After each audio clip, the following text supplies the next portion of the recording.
Quelle est la réalité du programme nucléaire iranien? Un dossier ultra sensible. Les Américains soupçonnent en effet les Iraniens de préparer en cachette la bombe atomique. Ce soir, à l'issue de très longues négociations, les Européens ont réussi à convaincre Téhéran de suspendre, entre guillemets, quasiment toutes les activités d'enrichissement d'uranium. Les explications de Patrick Esther. Vienne, building de la IEA, Agence internationale de l'énergie atomique. Au 28e étage, tout en haut de la pyramide, le directeur général, Mohamed El-Baradei, est soucieux. Il doit remettre demain au gouverneur des pays membres de l'agence son rapport sur le programme nucléaire iranien. Un acte préparatoire au Conseil du 25 novembre, durant lequel les Américains pourraient réclamer la saisie du Conseil de sécurité de l'ONU contre la République islamique, qu'ils accusent de préparer en secret la bombe atomique. C'est précisément le rôle de l'agence, de contrôler dans le monde entier les installations nucléaires pour éviter toute prolifération. Pierre Goldschmidt est le numéro 1 du département des garanties. Cela fait maintenant presque 2 ans que nous avons découvert l'ampleur du programme iranien qui nous était pas connu et qui a commencé il y a près de 20 ans, en 1985, particulièrement dans le domaine de l'enrichissement de l'uranium.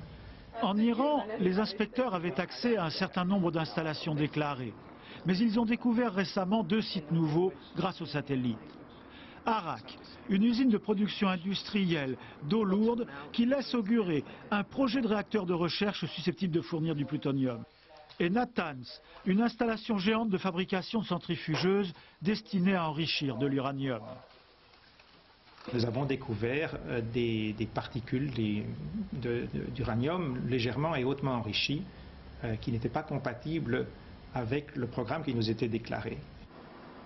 Depuis, les Iraniens ont accepté plus de 700 visites d'inspecteurs de la IEA. Néanmoins, la transparence reste encore loin d'être totale. On peut rien voir. Dans 3 sites, 3 installations, nous sommes arrivés après que ce qu'on espérait y voir ait été démantelé, que les installations, que ce soit à Kalaï électrique à Téhéran ou à Lashkarabat où ils avaient l'enregistrement par laser, ou le fameux site de Lavizan où tout avait été démantelé quand nous y sommes arrivés. Ça fait au moins 3 cas où nous sommes arrivés un peu trop tard.